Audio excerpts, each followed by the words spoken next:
Welcome friends, स्वागत है आप सभी का हमारे यूट्यूब चैनल पे। आज की इस वीडियो में हम बात करने वाले हैं बिजनेस इन्वायरमेंट के बारे में। बिजनेस इन्वायरमेंट की वीडियो स्टार्ट करने से पहले अगर आप हमारे चैनल पर नए आए तो चैनल को सब्सक्राइब जरूर कीजिएगा और वीडियो को लाइक एंड शेयर करना मत भूलिएगा। चैनल को सब्सक्राइब करने के साथ साथ आप नोटिफिकेशन बेल को प्रेस कर सकते हो ताकि आने वाली वीडियोज़ की नोटिफिकेशन आपको तुरंत साथ ही साथ मिलती रहे। तो चलिए सबसे पहले हम जानते हैं बिजनेस इन्वायरमेंट का मीनिंग।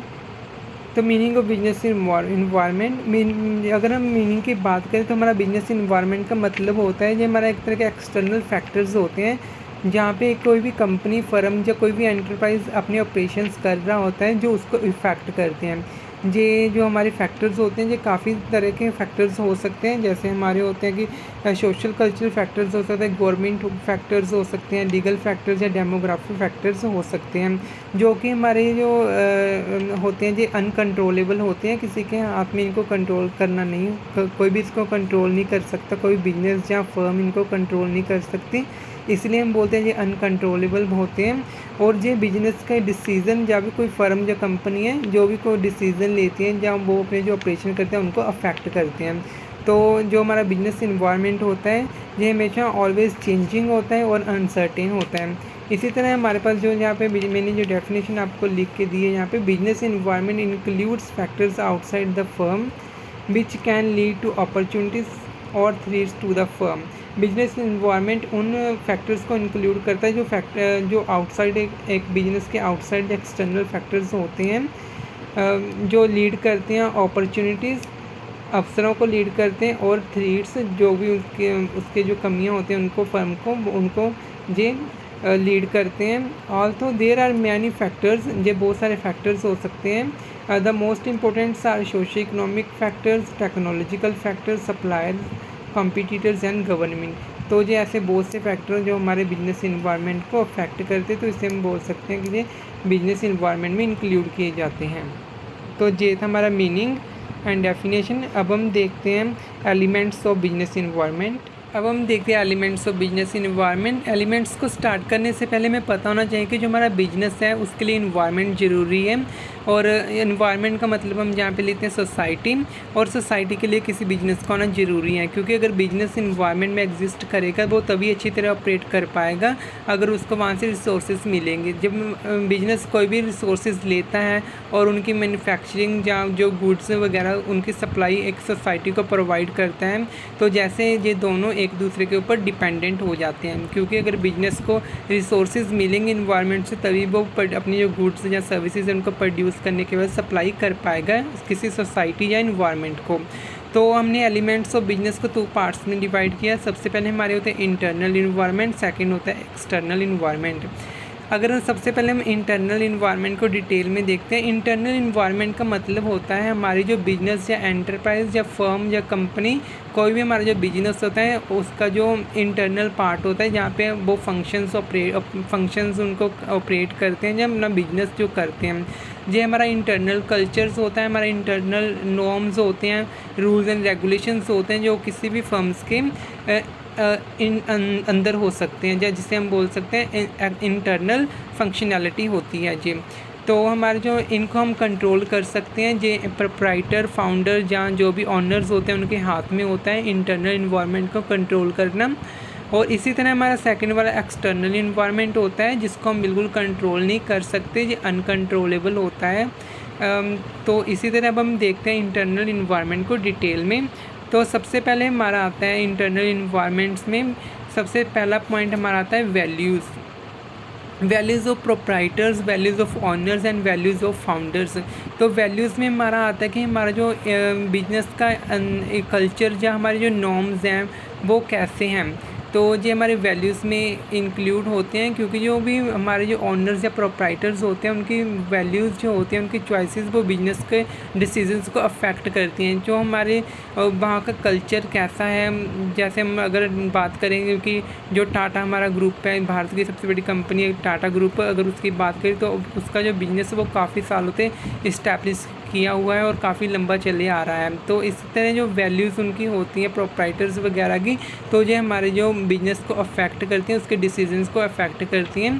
तो कल्चर और हमारे नॉर्म्स, रूल्स एंड रेगुलेशंस बहुत ज़्यादा इंपॉर्टेंस रखते हैं हमारे इंटरनल इन्वायरमेंट में। सेकंड हमारा जो आता है मिशन एंड विजन्स का आता है। मिशन एंड विजन्स में हम इंक्लूड करते हैं कि जो भी कंपनी या बिजनेस जो है उसका जो मिशन है वो क्या है और उसका जो लॉन्ग टर्म का एम है वो क्या है। जहाँ पे हम मेनली हमारे कंपनी के ऑब्जेक्टिव्स को लेते हैं, जो उनका लॉन्ग टर्म का गोल रहता है या उसका बिजनेस का एम है वो क्या होता है, कि उसके फ्यूचर की जो प्लानिंग है वो कैसी है, वो क्या करना चाहते हैं और उसके अपने बिजनेस के बारे में वो क्या सोचते हैं, और ताकि उनको अपने बिजनेस के बारे में सही पता हो और वो फ्यूचर में जो एम जो वो अचीव करना चाहते हैं उसके लिए उसका मिशंस कैसा है, ये हमारा मिशन एंड विजन्स में इंक्लूड होता है। थर्ड नंबर पे हमारा आता है इंटरनल इन्वायरमेंट में ह्यूमन रिसोर्सेज, जिसे हम मैन पावर बोलते हैं। किसी भी फर्म के लिए हमारे जो फर्म के लिए या बिजनेस के लिए हमारे जो ह्यूमन रिसोर्सेज है बहुत ज़्यादा ज़रूरी होते हैं, क्योंकि विदाउट हमारे जो ह्यूमन रिसोर्सेज, चाहे वो किसी कंपनी में लेबर की ज़रूरत हो या किसी भी बड़ी कंपनी में हमारे जो एग्जीक्यूटिव्स हैं उनकी ज़रूरत हो, विदाउट ह्यूमन रिसोर्सेज कोई भी बिजनेस सक्सेसफुल नहीं बन पाता। ह्यूमन रिसोर्सेज में हमारे जो किसी भी जो हमारे जो रिसोर्सेज होते हैं उनकी करैक्टरिस्टिक्स या स्किल्स या उनकी commitments, high moral sense of belongingness, ऐसी बहुत सारी तमाम चीज़ों को हम इंक्लूड करते हैं। हम किसी पैसे की भरपूर मात्रा होने के कारण जहाँ और ज़्यादा मतलब रिसोर्सेज होने के कारण अगर आपके बिजनेस में ह्यूमन रिसोर्सेज नहीं है या मैन पावर नहीं है तो आपका बिजनेस सरवाइव नहीं कर पाएगा। तो इसलिए हमारा जो थर्ड पॉइंट है ह्यूमन रिसोर्सेज, ये भी इम्पोर्टेंट है हमारे इंटरनल इन्वायरमेंट में। फोर्थ पॉइंट हमारा आता है फिज़िकल रिसोर्सेज, या जिसे हम मशीनरी वगैरह बोलते हैं। तो फिज़िकल रिसोर्सेज भी हमारे जो इंटरनल इन्वायरमेंट में ये बहुत ज़्यादा जो हमारे नेसेसरी होते हैं, क्योंकि अगर बिजनेस में हम लेटेस्ट टेक्नोलॉजी यूज़ करेंगे या लेटेस्ट टाइप की मशीनरी को यूज़ करेंगे तो वैसे ही वो हमें प्रोडक्शन देंगे, और जिससे हमारी जो कॉस्ट है हम उनको कम कर सकते हैं, टाइम को सेव कर सकते हैं और हमारी सप्लाई को बढ़ा सकते हैं, प्रोडक्शन को इंक्रीज़ कर सकते हैं। तो ये हमारी फिज़िकल रिसोर्सेज जिसे मशीनरी वगैरह बोलते हैं, ये भी हमारा इंपॉर्टेंट पॉइंट है हमारे इंटरनल इन्वायरमेंट और बिजनेस में। फिफ्थ पॉइंट हमारा जो आता है फाइनेंशियल रिसोर्सेज, जिससे हम मनी के रिलेटेड लेते हैं। ये हमारा इंपॉर्टेंट पॉइंट है, क्योंकि जहाँ पे बहुत सारी जो हमारी जो स्ट्रेटजीज़ होती हैं जैसे फाइनेंशियल के रिगार्डिंग, कि हमने अगर लोन लेना चाहते हैं कोई बिजनेस तो वो लोन कहाँ से लें, लोन कैसे लें, कहाँ से उनको इंटरेस्ट रेट वगैरह कम मिलेंगे। तो ऐसे जो जितने भी हमारी जो स्ट्रेटजीज़ होते हैं इनको हमारी जो फाइनेंशियल रिसोर्सेज में इंक्लूड किया जाता है, क्योंकि जो हमारा कैपिटल स्ट्रक्चर होता है या हमारा जो फाइनेंशियल पॉलिसीज़ होते हैं ये किसी बिजनेस के लिए बहुत ज़्यादा इंपॉर्टेंस रखती हैं। और ये इसका अगर थोड़ा सा भी कुछ हमने गलत या सही ढंग से इस्तेमाल नहीं करते तो हमारे बिजनेस को बहुत हद तक इफ़ेक्ट कर सकती हैं।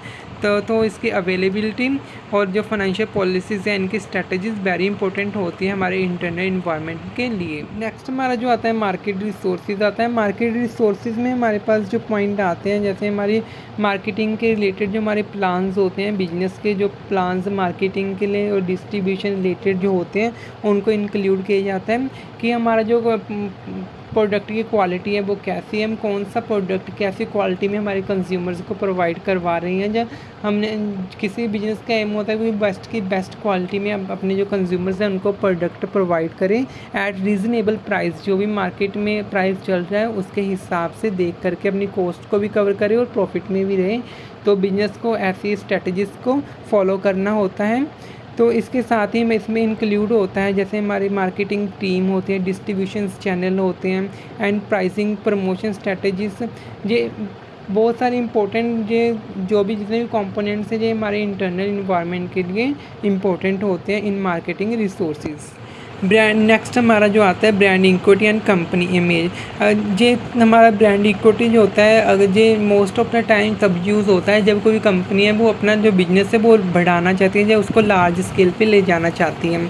तो अगर कोई ब्रांड का पहले से नाम मार्केट में बना होगा, उसकी इमेज बनी होगी, तो उससे जो अपना जो बिज़नेस है उसको लार्ज स्केल पे ले जाने की आसानी होगी, क्योंकि जब आपका ब्रांड एक मार्केट में उतरा होगा सब लोग उसे जानते होंगे, कंज्यूमर्स को आपके ब्रांड के बारे में नॉलेज होगी, तो आपके पास बड़ी बड़ी कंपनीज आएंगी और बैंक्स वगैरह आएंगे जो कि आपको एक मतलब रीज़नेबल इंटरेस्ट रेट पे आपको जो लोन्स वगैरह वो प्रोवाइड कर पाएंगे। आपका फाइनेंशियल सपोर्ट्स बहुत ज़्यादा होगी, और अगर आपको अपने जो बिज़नेस है उसको ज़्यादा ऊंचाई तक ले जाना चाहते हैं तो आपको फंडिंग भी अच्छी होगी। आप मार्केट से जो फाइनेंशियल रिसोर्स है वो काफ़ी हद तक अच्छी तरह से इकट्ठे कर पाओगे। तो ये हमारी इंपॉर्टेंट होते हैं इंटरनल इन्वायरमेंट में ब्रांड एंड इक्विटी की बहुत ज़्यादा इंपॉर्टेंस होती है। नेक्स्ट एंड लास्ट जो हमारा पॉइंट आता है research and development. Research and development में बिजनेस ये करते हैं कि हम अब वो अपने जो प्रोडक्ट्स को कैसे इम्प्रूव करें, जो आपका एग्जिस्टिंग प्रोडक्ट है उसको कैसे इम्प्रूव करें, उनमें कौन सी नई चेंजेस लेके आएँ, जहाँ आपको जब कोई नए प्रोडक्ट को लॉन्च करते हो जो उसकी स्ट्रेटजीज़ क्या होनी चाहिए। जितनी भी हमारी जो रिसर्च होती हैं और वो प्रोडक्ट को कैसे सप्लाई करें या उसको कैसे मैन्युफैक्चर करें, जो हमारा रिसर्च एंड डेवलपमेंट के पार्ट में आता है। तो रिसर्च एंड डेवलपमेंट पार्ट भी हमारे जो बिज़नेस के लिए बहुत ही इंपॉर्टेंस रखता है, क्योंकि इसमें हम हमारे जो एग्जिस्टिंग प्रोडक्ट होते हैं उसे भी इम्प्रूव कर सकते हैं। उससे अगर कस्टमर्स के आपके जो कस्टमर्स हैं, कंज्यूमर्स उसे यूज़ करें, अगर वो सेटिस्फाई नहीं है उनको कैसे सेटिस्फाई करना है उसके ऊपर रिसर्च करते हैं। जो उनके क्वेश्चंस होते हैं उनको सॉल्व आउट करने के लिए जो हमारी रिसर्च एंड डेवलपमेंट्स को हम टेक्निक्स और स्ट्रेटजीज़ को फॉलो करते हैं, ये हमारे इंटरनल इन्वायरमेंट और बिजनेस में इंक्लूड होती हैं। नेक्स्ट हमारा जो आता है एक्सटर्नल इन्वायरमेंट। जैसे कि मैंने आपको बताया कि एक्सटर्नल इन्वायरमेंट जो हमारा होता है ये हमारा अनकंट्रोलेबल होता है। इसका कंट्रोल करना किसी बिजनेस के हाथ में नहीं होता है, ये अपने आप अनसर्टेन होता है और इसको कंट्रोल बिजनेस नहीं कर सकता। ये इसमें बहुत सारे फैक्टर्स आते हैं, लेकिन एक्सटर्नल इन्वायरमेंट को हमने दो पार्ट्स में डिवाइड किया है। पहले हमारा आता है micro environment and macro environment. सबसे पहले हम डिटेल में देखते हैं माइक्रो इन्वायरमेंट को। माइक्रो इन्वायरमेंट में सबसे पहले हमारे आते हैं सप्लायर्स हमारे वो होते हैं जो कि किसी बिजनेस के लिए जो रॉ मटेरियल और कंपोनेंट्स को प्रोवाइड करते हैं, ताकि जो बिजनेस है वो अपनी मैन्युफैक्चरिंग वगैरह या सर्विसेज को प्रोवाइड कर सकें। तो अगर सप्लायर्स हमें टाइम टू टाइम अच्छी तरह हमारी सप्लाई करते हैं तो ये हमारे जो अच्छा इम्पैक्ट डालते हैं हमारी जो बिजनेस है। अगर इनके तरफ से सप्लाई वगैरह रुक जाते हैं, जो हमारे जो रिलेशंस के सप्लायर के साथ ख़राब हो जाते हैं किसी बिजनेस के, तो ये हमारा जो इम्पैक्ट हमारी जो बिजनेस है उसको अफेक्ट करते हैं। तो ये भी हमारा इसका एक फैक्टर आ जाता है। सेकंड फैक्टर हमारा जो होता है कस्टमर्स को हमें मालूम ही है कि हमारे जो कंज्यूमर्स होते हैं वो किसी बिजनेस के लिए उसके ऊपर डायरेक्ट इफ़ेक्ट डालते हैं, क्योंकि जो कस्टमर्स जो हमारा बिजनेस होता है उसको कोई भी जब गुड्स और सर्विसेज को प्रोवाइड करना होता है वो उसको कस्टमर्स की नीड्स के अकॉर्डिंग सबसे पहले उसको रिसर्च करनी पड़ती है। कस्टमर चाहता क्या है और हमें सेल क्या करना चाहिए और उसका प्राइस क्या रखना चाहिए और उससे कस्टमर सेटिस्फाई हैं भी या नहीं हैं। तो बहुत सारे पॉइंट्स होते हैं और कस्टमर भी जो बिजनेस के लिए होते हैं वो काफ़ी तरह के कस्टमर्स हो सकते हैं। जैसे हमारा इंडस्ट्रियल कस्टमर्स हो सकते हैं, रिटेलर कस्टमर्स हो सकते हैं, होलसेलर कस्टमर्स हो सकते हैं, गवर्नमेंट बॉडीज़ हो सकती हैं जो कस्टमर्स हो सकते हैं ये भी, और फॉरेन कस्टमर्स भी हो सकते हैं जो कि हमारे विदेशों के कस्टमर्स हो सकते हैं। तो ये हमारा इंक्लूड होता है माइक्रो इन्वायरमेंट में सप्लायर्स, कस्टमर्स।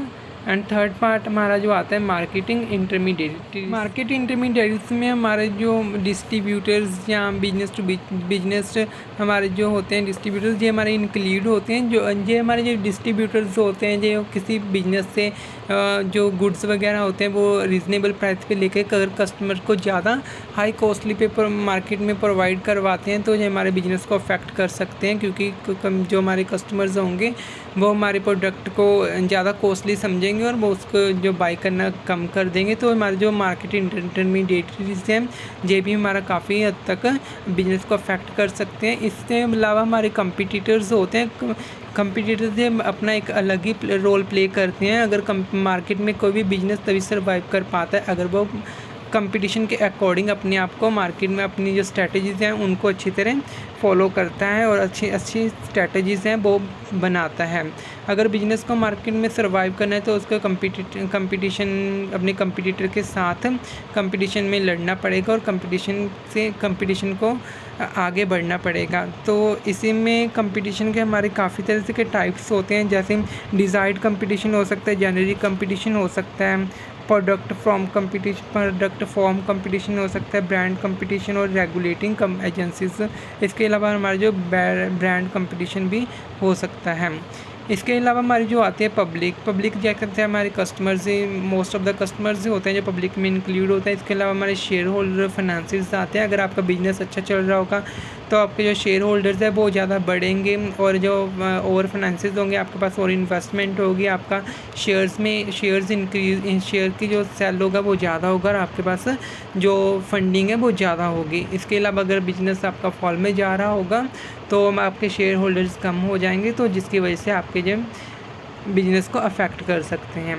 इसके अलावा हमारे पास जो नेक्स्ट आता है वो हमारा आता है मैक्रो इन्वायरमेंट हमारा ब्रॉड कैटेगरीज का इन्वायरमेंट होता है। इसमें हमारे जो इंक्लूड होते हैं वो हमारा सबसे पहला इकोनॉमिक इन्वायरमेंट मैक्रो इन्वायरमेंट में इंक्लूड होता है। ये भी हमारे बिजनेस इन्वायरमेंट को काफ़ी हद तक अफेक्ट कर सकता है क्योंकि ये अनकंट्रोलेबल फैक्टर्स होते हैं। तो इकोनॉमिक इन्वायरमेंट में सबसे पहले हमारे पास आता है इकोनॉमिक कंडीशंस में जैसे हमारे पास हमारी जो नेशनल इनकम कैसी है, national per capita income, economic resources, distribution of income and assets, economic development, ऐसी जितनी भी हमारी तमाम इन्फॉर्मेशन होती हैं ये हमारी इकोनॉमिक इन्वायरमेंट में आती है। इसी के साथ हमारा जो इकोनॉमिक सिस्टम है हमारा वो कैसा है, हम कौन से इकोनॉमिक सिस्टम को फॉलो करते हैं, जैसे कैपिटलिस्ट है, सोशलिस्ट है, कम्युनिस्ट है और या मिक्स्ड इकोनॉमिक सिस्टम है हमारा। तो ये हमारा इकोनॉमिक इन्वायरमेंट में आता है। इसी के साथ अगर हमारा थर्ड पॉइंट हमारी जो इकोनॉमिक पॉलिसीज़ हैं हम उनको इंक्लूड कर सकते हैं, जैसे हमारे जो budgets, industrial regulations and economic planning, import and export regulations, business laws, industrial policy, controls on prices and wages, trade and transport policies. ऐसी बहुत सारी हमारी जो पॉलिसीज़ हैं जो हमारी इकोनॉमिक पॉलिसीज़ में इंक्लूड होती हैं। इसी के साथ अगर हम फोर्थ में हम देखें हमारा जो पॉइंट आ जाता है, अगर उसकी बात करें तो हमारा जो इकोनॉमिक ग्रोथ इसमें आ जाता है कि हमारी जो कंट्री की इकोनॉमिक ग्रोथ है वो कैसी है, एंड इंटरेस्ट रेट, हमारी जो इकोनॉमी में इंटरेस्ट रेट है वो कैसे चल रही हैं, क्योंकि इंटरेस्ट रेट में जैसे हमारी इकोनॉमी हमारी चल रही होगी तो उसके हिसाब से हमारी इंटरेस्ट रेट काम कर रहे होंगे। इसी तरह हमारी करेंसी एक्सचेंज रेट क्या है। तो ऐसे जो जितने भी हमारी इकोनॉमिक रिलेटेड हमारे जो फैक्टर्स होते हैं वो हमारे इकोनॉमिक इन्वायरमेंट में इंक्लूड किए जाते हैं। तो ये एक बहुत ही बड़ा फैक्टर होता है जो आपके इन बिजनेस को अफेक्ट कर सकता है एज एक्सटर्नली। तो सेकंड हमारा आता है पॉलिटिकल इन्वायरमेंट को हम गवर्नमेंट इन्वायरमेंट भी बोल सकते हैं। इसमें हमारे जो 3 पॉइंट्स इंक्लूड होते हैं, जैसे हमारे लेजिस्लेचर, एग्जीक्यूटिव और जुडिशरी आता है। अगर हम लेजिस्लेचर्स की बात करें, लेजिस्लेचर में लीगल रूल्स हमारे जो बिजनेस को फॉलो करने चाहिए, उसका formulation, implementation, efficiency and effectiveness, जितने भी हमारे रूल्स एंड रेगुलेशन हमारे जो लीगली होते हैं वो रूल्स एंड रेगुलेशन जो हमारे जो आते हैं लेजिस्लेचर के इंक्लूड होते हैं। इसके बाद हमारा जो सेकंड पॉइंट है इसमें पॉलिटिकल इन्वायरमेंट इंक्लूड होता है वो होता है एग्जीक्यूटिव में हम बात करते हैं डिफेंस एंड मिलिट्री पॉलिसीज इसमें इंक्लूड हो जाती हैं। इंडस्ट्रियल एंटरप्राइज की टर्म्स एंड ट्रेडिंग, हमारे जो पोटेंशियल एनमीज़ हैं, purchasing policy and strategic industrial development, इतनी जो पॉलिसीज़ होते हैं ये हमारी जो पॉलिटिकल इन्वायरमेंट के एग्जीक्यूटिव पॉइंट में आती है। और इसमें हमारा जुडिशरी आता है कि अगर हमारा कोई डिस्प्यूट होता है उसको सेटलमेंट कैसे करना है, तो ये हमारा जुडिशरी के पॉइंट में कवर हो जाता है। नेक्स्ट हमारा सोशल कल्चर इन्वायरमेंट आता है। इसमें हमारा इंक्लूड होता है कि हमारी जो सोसाइटी की एक्सपेक्टेशंस है एक बिजनेस से वो कैसी हैं, हमारे expectations of the society from the business हम इसे इंक्लूड करते हैं, क्योंकि हमारे इसमें इंक्लूड होता है जैसे individual within a society और attitude of work, health, role of family, marriage, religion, education, ethical issue, social responsibility of business. And इसी के साथ हमारी जो कास्ट वगैरह होती हैं, हमारे जो बिजनेस का हमारे जो सोशल कल्चर, ऐसे पॉइंट्स जो होते हैं हमारे जो ये सोशल कल्चर इन्वायरमेंट में इंक्लूड होते हैं कि हमारे जो बिजनेस के रिलेशंस हैं वो एक सोसाइटी के साथ कैसे हैं, वो उनके रिलेशंस को एक्सप्लेन हमारे सोशल कल्चर इन्वायरमेंट में किया जाता है। नेक्स्ट हमारा आता है नेचुरल इन्वायरमेंट में geographical and ecological factors include होते हैं। जैसे हम बात करें नेचुरल रिसोर्सेज की, इंडोमेंट की, हमारे जो नेचुरल रिसोर्सेज हैं वो जहाँ पे हम बिजनेस को ऑपरेट कर रहे हैं वो कैसे हैं, वहाँ पे वेदर एंड क्लाइमेट कंडीशंस, वहाँ पे मौसम कैसा रहता है, वो बिजनेस के सूटेबल है भी या नहीं। एंड यहाँ पे टोपोग्राफिकल फैक्टर्स आ जाते हैं, लोकेशन एस्पेक्ट्स इंक्लूड होते हैं, एंड पोर्ट फैसिलिटीज़ वगैरह को हम इंक्लूड करते हैं। हमारे नेचुरल इन्वायरमेंट में। नेक्स्ट हमारा आता है डेमोग्राफिक इन्वायरमेंट। डेमोग्राफिक इन्वायरमेंट में हम पॉपुलेशन को इंक्लूड करते हैं, जैसे हमारा size, growth rate, age, competition, sex composition etcetera हमारे जो पॉइंट्स होते हैं हम इनको डेमोग्राफिक इन्वायरमेंट में इंक्लूड करते हैं। इसी के साथ हमारा family size, economic certification of population, educational level, caste, religion etcetera जो पॉइंट्स हमारे डेमोग्राफिक इन्वायरमेंट में इंक्लूड होते हैं, क्योंकि जो हमारे जो पॉइंट्स हैं ये काफ़ी हद तक किसी बिजनेस को as a external factor affect कर सकते हैं। नेक्स्ट हमारा जो आता है टेक्नोलॉजिकल इन्वायरमेंट। जैसे हमें पता है कि आज के जो कंपटीशन बड़े मार्केट में अगर कोई बिजनेस सर्वाइव करना चाहता है तो उसे टेक्नोलॉजी को अडॉप्ट करना पड़ेगा। अगर आपके पास लेटेस्ट टेक्नोलॉजी होगी तो आपका बिजनेस है वो आपको ज़्यादा प्रोडक्शन देगा और अच्छी प्रोडक्शन देगा, जिससे आपकी सप्लाई ज़्यादा होगी, आप ज़्यादा से ज़्यादा कॉस्ट को कम करके प्रॉफिट कर पाओगे। और इसी में हमारे जो इंक्लूड होते हैं मार्केटिंग स्ट्रेटजीज इंक्लूड होते हैं। इसके साथ हमारी इनोवेशंस, अगर आप कोई नई इनोवेशंस वगैरह मार्केट में लेके आते हो, कोई नया प्रोडक्ट उतारते हो, तो इसके ये हमारा टेक्नोलॉजिकल इन्वायरमेंट में इंक्लूड हो जाता है। तो इसी के साथ नेक्स्ट हमारा जो लास्ट आता है इंटरनेशनल इन्वायरमेंट। तो इंटरनेशनल इन्वायरमेंट में हमारा जो होता है कि हमारे जो बिजनेस के रिलेशंस हैं वो हमारी जो फॉरेन कंट्रीज़ के कंज्यूमर्स हैं, हमारे जो फॉरेन कंट्री है उसके साथ हमारे जो बिज़नेस के रिलेशंस कैसे हैं। इसमें अगर हमारे बिज़नेस और हमारी कंट्री के रिलेशंस अच्छे होंगे तो हमारे जो बिज़नेस और हमारी कंट्री को दोनों को फ़ायदा होगा। अगर हमारे जो बिज़नेस रिलेशंस अच्छे नहीं होंगे तो हमारे बिज़नेस को काफ़ी हद तक अफेक्ट कर सकता है as a macro environment factor और एज ए हमारा जो एक्सटर्नल फैक्टर ये हमारे बिज़नेस को अफेक्ट कर सकते हैं। तो आज की वीडियो में हमने पढ़ा हमारे जो एलिमेंट्स ऑफ बिजनेस इन्वायरमेंट जिसको हमने डिवाइड किया था इंटरनल और एक्सटर्नल इन्वायरमेंट में, और एक्सटर्नल में हमारे दो पार्ट्स थे, macro and micro. I hope आपको इसे अंडरस्टैंड कर पाए होंगे और आपको अच्छी तरह समझ में आ गया होगा। अगर आपको वीडियो हमारी अच्छी लगी तो वीडियो को लाइक ज़रूर कीजिएगा, चैनल को सब्सक्राइब करना ना भूलेगा। Thank you for watching.